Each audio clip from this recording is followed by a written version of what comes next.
Well, welcome everyone to In the Company of Charity, the podcast by the Daughters of Charity, and I'm joined by my co-host, Sister Liz Sjoberg, and we have a really good episode for you today, one that I found incredibly fascinating. So I'm going to let Sister Liz tell you a little bit about that. Hey, Sister Liz, how are you? Hey, great. How are you doing? I'm doing well. I'm so excited about this interview. We have professional ultra runner Sally McRae on the episode today. Doing this interview was a real privilege. The fact that she said yes to a random stranger asking her for an interview, and a nun, no less, really cool, speaks a lot of her. And you may be new here, so thanks for listening. If this is the first episode you guys are listening to, welcome. Yeah, come on welcome. in, the water's warm. Yeah, it'll be an adventure for sure, because I listened to this episode before to kind of get a feel for it. First of all, I was trying to figure out what an ultra runner was or is.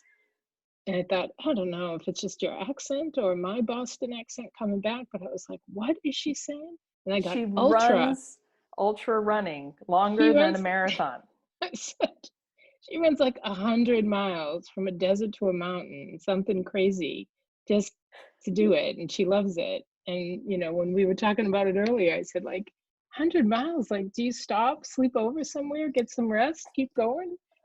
No, I was like, wow, this is amazing. She is an ultra human being for sure. For sure. So recently, now we've been in this quarantine time and a bunch of races have been canceled.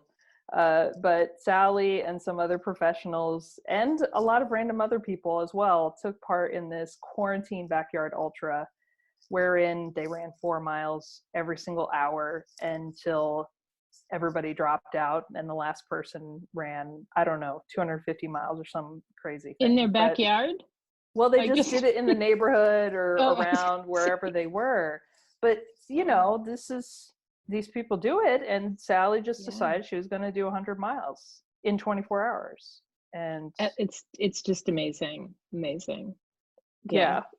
My whole body was saying, don't ever do that. Don't do that to us. Don't. No, she's amazing. I mean, all kidding aside, and, anyone who's heard our episodes before, that when Sister Liz did her marathon, that was quite an experience as well. And so running is not my thing, but it's okay. I appreciate those who do it. My two favorite things to talk about: running and Jesus. Yeah, there you go. I'm with you on the Jesus part, but the running is, hey, we need to have our differences. Keeps us connected. But Sally is an amazing human being, whether she's running or not.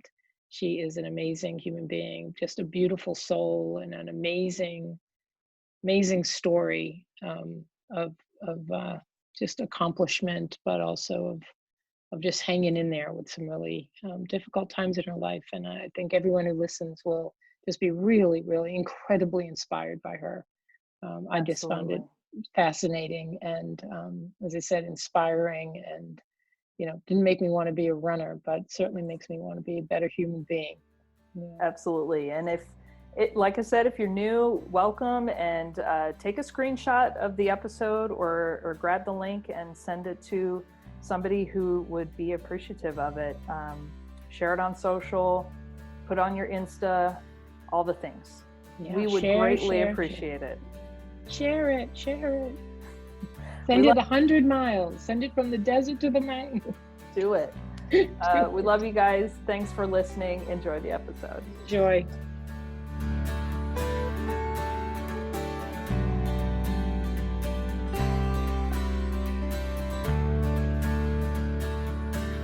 I'm here with a very special person. I'm kind of nerding out, and I'd like to welcome Sally McRae to the episode. Sally, thanks for making the time. Thank you very much, Sister Liz. I'm very happy to be here. So for those who are unaware, Sally is a professional ultra runner, and not just that, wife, mother, coach, all around amazing human being. So I have to tell you, as a nun, we kind of praying is our job, right? So when you on Instagram do this stand here with me, and you're in the most Oh. breathtakingly beautiful places in the mountains near these rivers and waterfalls, I mean, it's really something. And I think it touches something really deep inside of us that wants for stillness and quiet and unity. Amen. Yeah, I know for me that has been Psalm 46:10, be still and know that I am God, is one of my favorite verses. It's something that's always been very difficult for me to do. But the night that I lost my mom when I was 17 years old, that was the verse that was given to me. And it has been a refuge and a strength for me going forward in my life, to realize that when things fall apart, when life gets crazy, when I don't know what to do, the best thing to do is to just be still. And I think that, now being a mom, being a professional athlete, I'm doing wearing all these hats, a business owner, and just traveling the world. I feel like it's very easy to let time just fly by and forget to be still. Even in training, I can get so wrapped up in paces and getting the distance covered that I don't stop and look around me and realize that it's the reason why I'm doing what I do is about so much more than just running. And so, yes, I love to be able to share those moments with people on Instagram. My hope too, and I always kind of the way I approach my faith on social media, I like to come about it in a different way. I hope that I can come about it in a way that's maybe more like in a parable, or a way that really reaches people straight to their heart, and not in ways that maybe make them feel like I'm beating them over the head with the Bible, but just that I feel like that's the way that Jesus really reached people, was through stories and through loving them and through simplicity and in beautiful places too. I mean, he went to the mountains to pray, and he sat on hillsides, and he sat by the water, and I love that so much. I love that I can go stand on top of a mountain and just feel closer to him. And so taking those 20-30 seconds to share that on Instagram is really what I'm doing. Just, I hope that we can pause and be grateful and just to be still. Absolutely. You alluded a little bit to your earlier childhood and growing up. Can you say a little bit more about your faith experience and how that maybe changed or grew, especially through those tough times? Yeah, I was born and raised in a Christian home. My mom and dad I can't even remember not going to church as a child. They're both involved at the church. My dad was was involved in the worship team. He played the drums. And then my mom and dad both worked in the children's ministry. So they took care of kids and babies. And then by the time I was 11 or 12, I started helping out as well. I really developed a deep love for children and the youth. I think because of my mom. There's 5 kids in my family, and I think if my mom could have, she would have had another dozen children.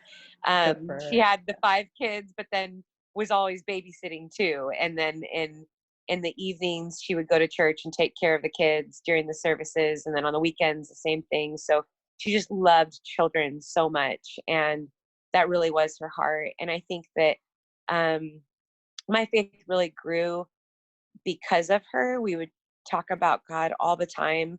And being completely honest, I had at times maybe a distorted view of God in my growing up, because I had a pretty violent and disapproving father. And so I had like this protagonist and antagonist in my home, where my mom, I'd wake up in the morning and I'd always find her by the window with her Bible and her cup of tea. With 5 kids, she got up much earlier than us. That was the way that she started her day. And as a kid, you don't really understand why. You just think, gosh, it's so boring. You're getting up in the morning and you're reading this giant book, right?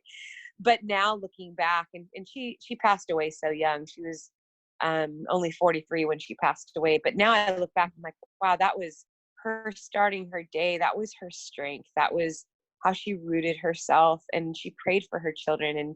And she knew that the home that we we were in was difficult, and she prayed over us. And I'm so grateful for that, because as I grew and even as I lost her, I realized that's what I need. I need that to get through every day. I don't know how people go through life without Jesus. And I knew that that was the most important thing for her, was that we understood how much God loved us, and that having him in our life was the most important thing.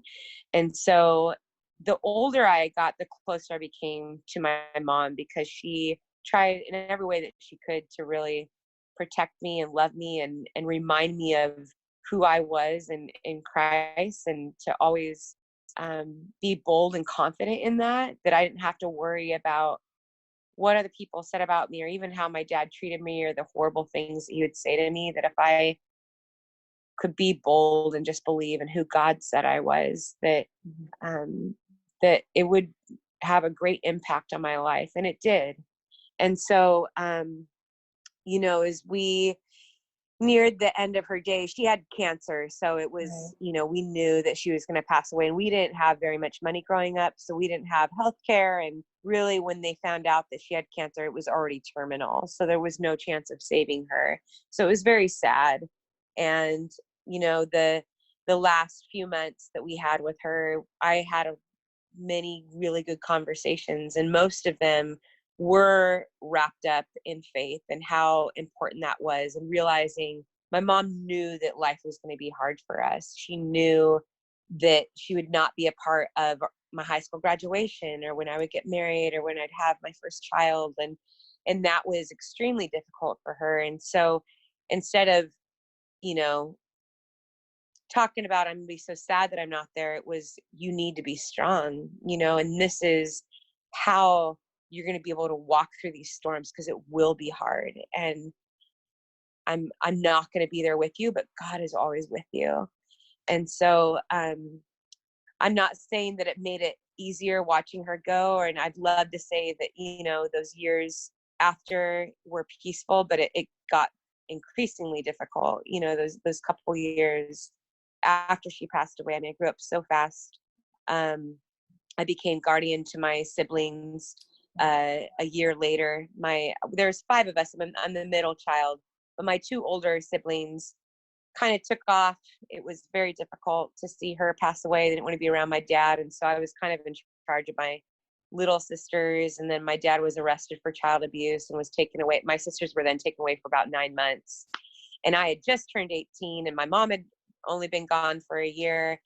I was working 2 jobs. I was going to school, and it was just this whirlwind of, wow, God has taken everyone. What the heck is going on, right? I mean, what's going on? And so I grew up pretty fast, but I had the courage to really believe the words that my mom said, to cling to Jesus and to cling to his promises that he had a plan for my life. The last few minutes that she was able to talk, the night that she died, her last words were, "For I know the thoughts that I think toward you, thoughts of good and not of evil, to give you a future and a hope." That was her life verse. That's what she hung on to.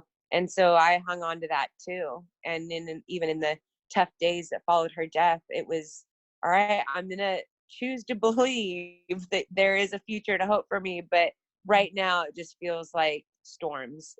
There's no hope. It feels terrible. It's painful. And you keep taking people and things away from me.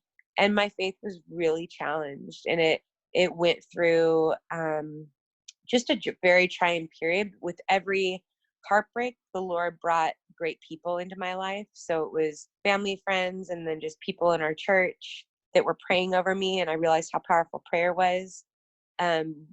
During this time, I spent my whole life wanting to become a professional soccer player.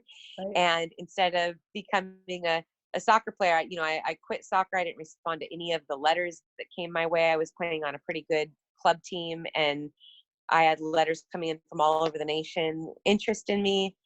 But I gave all that up. I wanted to be there for my siblings, and I was just so heartbroken. But a family friend was like, "I really think that your mom would be devastated if you didn't go to college." And so she basically handheld me and took me to some local universities and then took me to a Christian university, Biola University.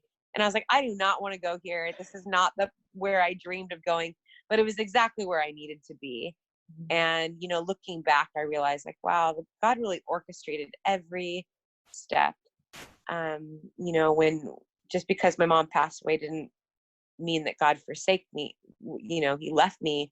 It was like, he then redirected everything, like my, even where I was going to be going to college. And that's where I met my husband, and, you know, choosing my career path and the opportunities that were presented to me, you know, at that school. And I went on a bunch of missions trips while I was at that school, and really got a grasp on just sports. I think my whole life in sports, and this really plays into my role as an ultra marathoner now. Like, I remember when my mom passed away, I realized that all of my hopes and dreams were wrapped into something that was very much in this world. I wanted to be on the cover of a magazine. I wanted to be famous and rich, and I wanted to live that life. And I realized when my mom passed away, it was like, this is it. Like, life is short.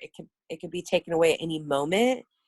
And when someone leaves, it isn't their accolades and their accomplishments that we remember, but really how they made us feel and who they were as a person and how they loved. Like, that still resonates and sticks out to me about her more than anything. I don't care about her accomplishments as a dancer or, you know, the material gifts that she gave me growing up. I just remember her words and the way that she made me feel. And that, I wanted that in my life. I wanted to be able to use my talent as an athlete, you know, as a soccer player. How can I use that? So going to Biola actually changed my entire view of sports and just the gifts that God gives us. And I was a pretty good athlete my entire life. I knew that was my path, even as a young child.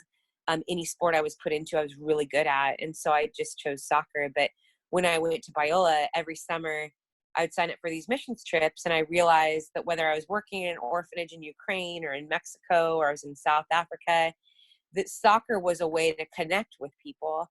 I could drop a ball in a city and immediately tons of kids and locals would come and we play a ball of soccer, but it wasn't about soccer. It was, I could then connect with these people. And so I realized that, this is really what the gift is for. The gift isn't for myself. It's to love on people. It's to connect with people. And, you know, when I graduated from college, that was, you know, I was done playing soccer, but there was something deep inside that I knew that I wasn't done being an athlete. And, so. I think one thing that really struck me about what you said is the idea of being present in the moment, you know, and I would imagine, I felt this myself, you know, out on a good run, you know, or a long run, just that, that presence, the presence of the Lord running along with you, the presence of people who've gone before us. I think there's something sacred even when you're alone. You're not really alone. Yeah, absolutely. And I think, I don't know, maybe if you want to speak to what's that like? You're out in the middle of nowhere, you're, you know, on a mountaintop or what have you, like, what is that sense of unity and oneness? Is that something that's consistent, or it happens here and there? I think after my mom passed away, and really unbeknownst to me, when I started trail running, there was just this overwhelming sense of peace that would come upon me anytime I went to the mountains. And it was actually a friend who had pointed it out one day. They're like, well, you know, from what you've told me, those were some of your best times and your mom loved the mountains. I wonder if you just, like, you feel at home because of that. And I'm like, yeah, I think there is that connection there. But also some of the most difficult times in my life, I have gone up on a trail, I've sat on a hill, or I've gone running up a mountain. I've literally sat on top of a mountain. I've just prayed. And there's something very childlike about it. I know that, you know, obviously if I'm up on a 10,000 foot mountain doesn't mean that I'm going to be able to touch heaven, but there's something childish about me that feels like, I just feel closer to heaven. I feel I'm up on this mountain alone, and it's quiet, and I don't have cell phone reception, and I actually do feel this warmth and comfort being there, because it's a quiet place to pray. I can hear my breath. And it's also a place where I've gained strength. I think that, when the physical action of climbing up a mountain is difficult. You're pushing against gravity. You're feeling the weight of your body. But I know, as a running coach, when I give my athletes workouts, I give them hill repeats. I tell them to run up hills because it's one of the best ways to strengthen your legs, to increase speed. You get stronger and fitter when you do hill repeats. So when you climb a mountain, you are physically increasing the fitness of your body. Your legs are getting stronger. Your lungs are getting stronger. And so it's really interesting that this very difficult thing, this idea of getting up a mountain, is so difficult, it's so painful, but it's the best way to make you stronger. And I really connect with that in a very spiritual way. There's a time my husband and I, we both worked in a church together for about 8 years. He's a youth pastor and a worship pastor. And I used to do children's ministry and the women's ministry. I used to teach. And, and this story kind of comes out every now and then in churches, but it's working in a church is very difficult. Right.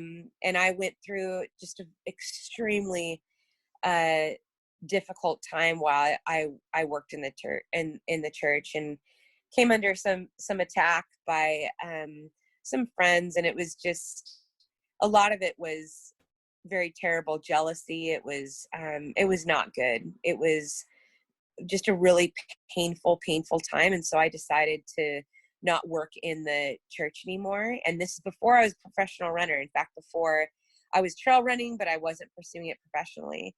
And I had been so deeply hurt by people that I trusted and people that I had confided in. And I really believed that what I was doing in the church was what I was supposed to be doing, that I would go on these really long runs. I'd run up these mountains and I would just cry. I'd cry running up these mountains because I was so deeply hurt. And I would go out alone. I felt like I had lost all my friends. And I would just sit at the top of the mountain and pray. Well, that essentially is how I became a professional runner. I would just run up these mountains. I'd go on these long runs all the time. And I started entering races and I was winning these races. And after a couple years, I was approached by Nike and I was signed by Nike. And I'll tell you what, the first thing that I did when Nike emailed me was I totally retracted, because I said to myself, Nike's one of the biggest companies in the world. It's such a glitzy, put you up on a stage brand. I've been on a stage before, and it was the most painful thing in my life, because I used to teach up on stage. I teach to hundreds of women. I used to counsel women. I poured my heart and soul into people, and I was ripped to shreds. And I remember thinking in my mind, I don't ever want to be in that place again, because it's too painful. And I prayed about it, and I remember thinking, it's so funny. I kind of stole away into the mountains. I mean, I really, even my college friends, I kind of stopped talking to them too. I went through kind of this season of deep sadness, and I didn't want to talk to anybody. I didn't want to be around people, and I'm just running. I found really good friendship in a group of guy friends, because I knew, guys aren't drama, and these guys are a lot faster than me. Right. And so they got me really strong. And that was Billy and Dave and Colin and Josh. And so I'd always train with these guys, but I got super strong as a runner. And so when Nike reached out, and I remember praying, and I remember thinking in my mind, I know who I am in Christ. And I know that God did not make me to be hidden. He did not make me to hide. And that is exactly what I was doing. He gave me a voice, and he gave me a gift to be able to speak, to write, to connect and reach out to people on so many different levels. I knew that all the experiences I experienced in my life, all the pain that I had went through, was not in vain. It was because it allowed me to have a greater capacity for compassion on others and understanding. I can talk to so many different types and groups of people because of what I've been through. And I know that I wasn't supposed to be hiding that. And I was.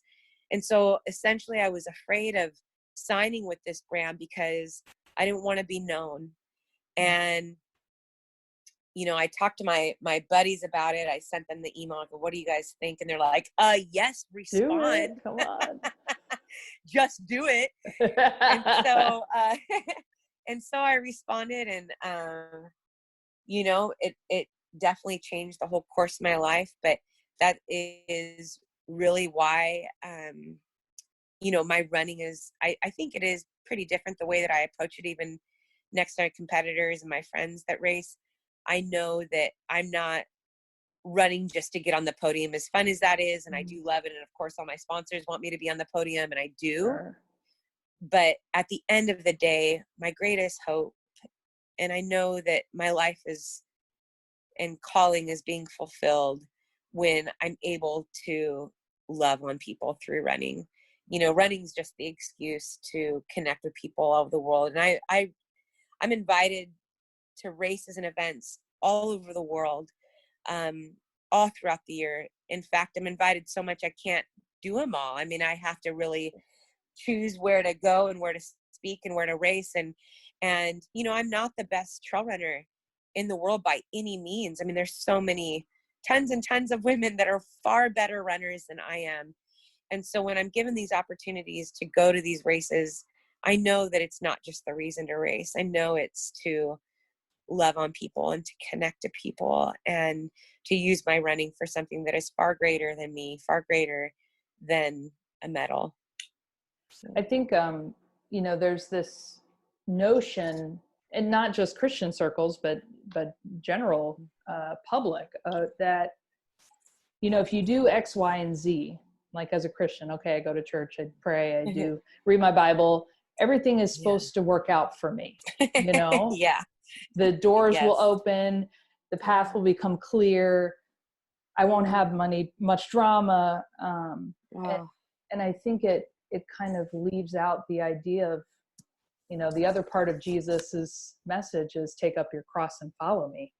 And absolutely. And I think it kind of, for me at least, harkens back to that parallel that you were talking about of the hill repeats, because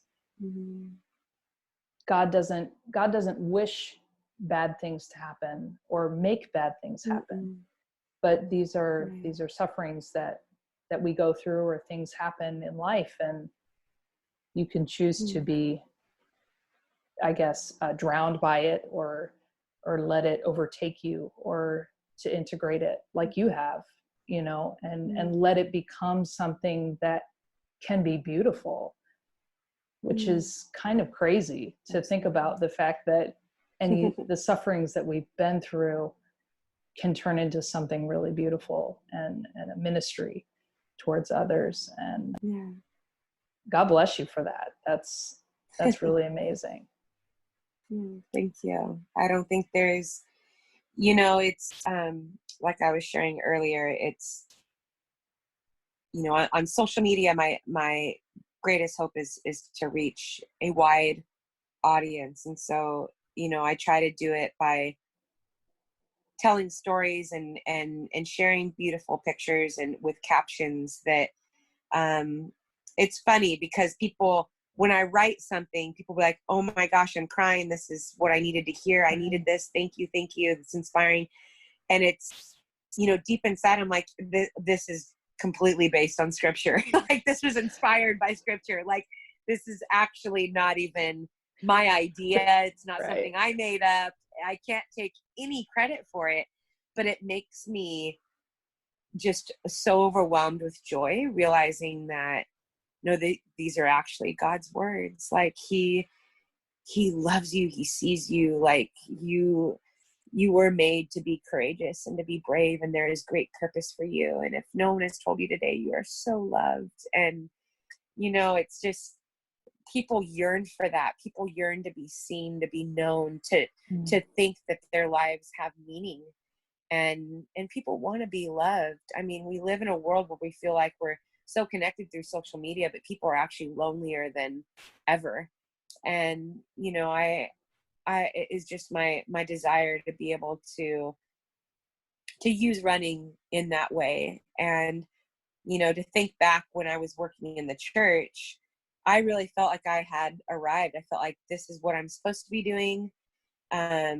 This is, and I think as a Christian, sometimes as women, we feel like, if we're leading the women's small group and, if we're the next like Beth Moore or whatever, like, that we're like this super Christian, that we're like, that God's going to give us extra points, and that, it's like this ultimate righteousness. And it was, man, I just really looked at it in the wrong way. I felt like, man, God's so proud of me. This is what I'm supposed to be doing. And I completely forgetting that we're all still human. We're all still capable of sin and hurting each other. It doesn't matter if you're in the church or you're not. But then as I left that position, realizing that just because I'm not working in the church doesn't mean there isn't ministry. I mean, the ministry is supposed to go out into the world to the ends of the earth. It isn't always supposed to be inside four walls and talking to the same people over and over again. And I realized that my ministry has grown exponentially because I'm a trail runner. It would have never been what it is today. And I think that, that what I went through after I had left that position, it was very humbling.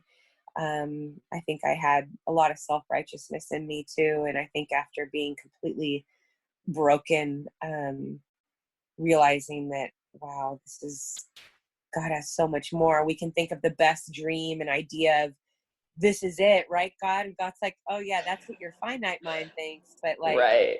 I have greater things for you, things that you can't even imagine. And that's really where I feel like I am. I feel like I'm living a life that I could have never imagined for myself. For the folks out there who are struggling, to find hope in their situation, whether that's, they're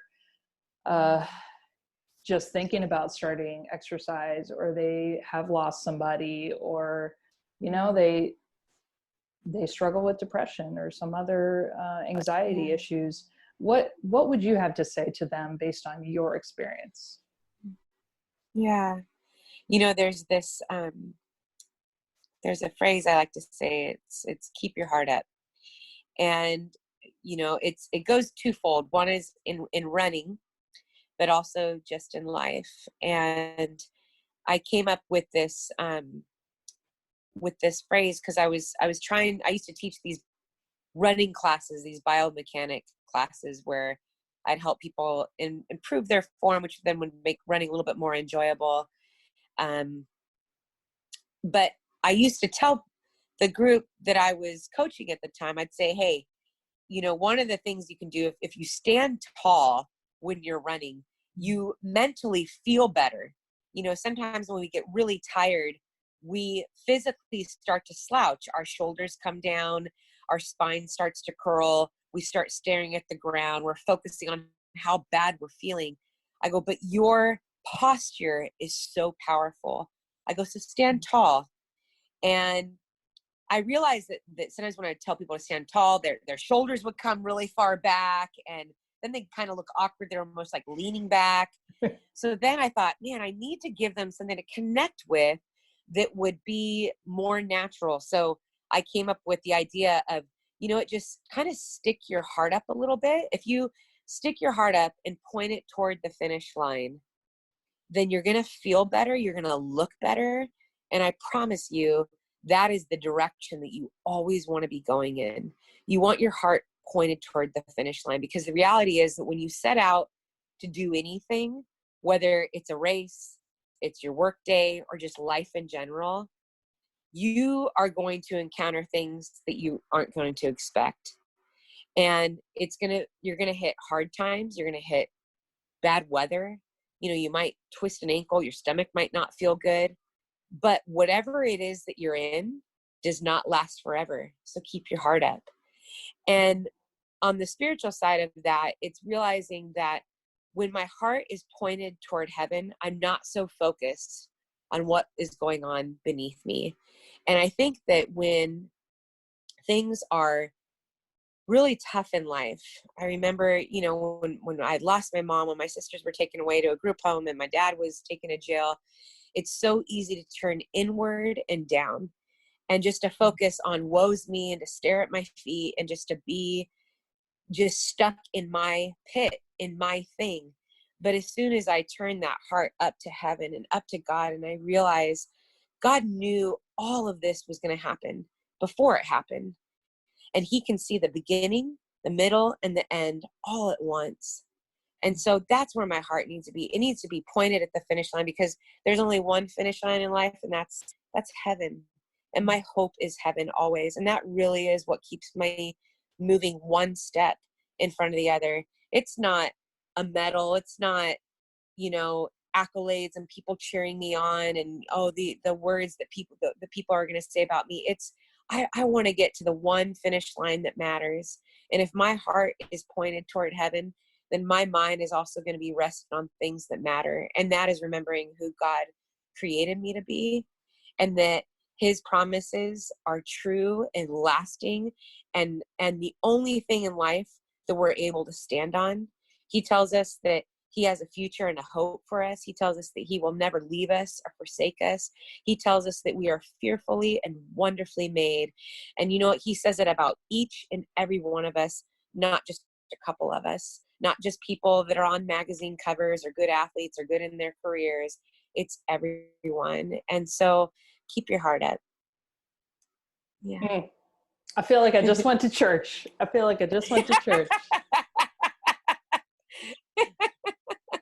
love it. Preach it, Sally. Listen, it has really been a wonderful pleasure to have you on the podcast today. Many prayers for you and your family, and for your success and your failures and all that comes together. You know, yes. And thank you for who you are and what you're doing. It's not all of us can be out in the mountains and have the ability to touch so many lives, but we're all working in our little corner of the world. And it's nice to see you out there doing what you do.